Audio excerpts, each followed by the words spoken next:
মিশোরে viral শাড়িটা আজ নিয়েছি, সেটাই তোমাদের সামনে আনবক্সিং করে দেখাবো। যেদিন থেকে শাড়িটা দেখেছিলাম সেদিন থেকে জাস্ট পাগল হয়ে গেছিলাম যে কবে নেব, আমার এত ভালো লেগেছে।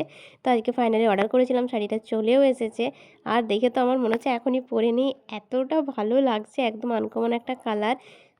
আমি ভীষণ শাড়ি পাগল একটা মানুষ, ভীষণই। যারা আমার ব্লগ দেখো তারা জানোই। আরও একটা অর্ডার করা আছে, খুব শীঘ্রই সেটাও চলে আসবে, সেটাও শেয়ার করব তোমাদের সাথে। ভয়েসটা একটু ইগনোর করো, জাস্ট ঘুম থেকে উঠলাম ভয়েস ওভার দেওয়ার জন্যই। কোয়ালিটি পুরো 10/10 ছিল, পুরো পিওর কটনের। আর যদি হালকা কিছু মিক্সড থাকতো তাতেও আমার সমস্যা ছিল না, এত ভালো লেগেছে শাড়িটা। এটা পিওর কটনের, গরমে পরার জন্য একদম পারফেক্ট একটা শাড়ি। ডেলি ওয়্যার তো আরোই ভালো। এটা ডেলি ওয়্যারের জন্যই, বাড়িতে মায়েরা পরতে পারবে। আর ব্যাকগ্রাউন্ডটাও ইগনোর করো, আজকে মাকে ধরতে দিয়েছিলাম ফোন, স্ট্যান্ড আর লাগাইনি।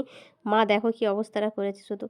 সবথেকে ভালো ব্যাপার, একটা ব্লাউজ পিসও দিয়েছে, কি কিউট। ওই ব্ল্যাক অ্যান্ড হোয়াইটটা আমি দেখাচ্ছি একটু পরে। এটা ছিল পুরো বডিটা, কোমরের দিকটা প্লেন আর নিচের দিকটা পায়ের দিকটা এরকম ফ্লাওয়ার ডিজাইন করা আছে। আর ব্লাউজ পিসটা হচ্ছে এটা, এই যে ব্ল্যাক আর হোয়াইটের উপরে দেখছো পাতা পাতা, এটা হচ্ছে ব্লাউজ পিস। এটাও ভীষণ সুন্দর, যদি কেউ কাটাতে চায় কাটাতে অবশ্যই পারে। আর এটা হচ্ছে আঁচলটা। তোমাদের যদি কারো লিঙ্ক লাগে আমাকে কমেন্ট বক্সে লিঙ্ক বলে লিখে দিও, আমি লিঙ্ক দিয়ে দেবো। চলো আসি, টাটা।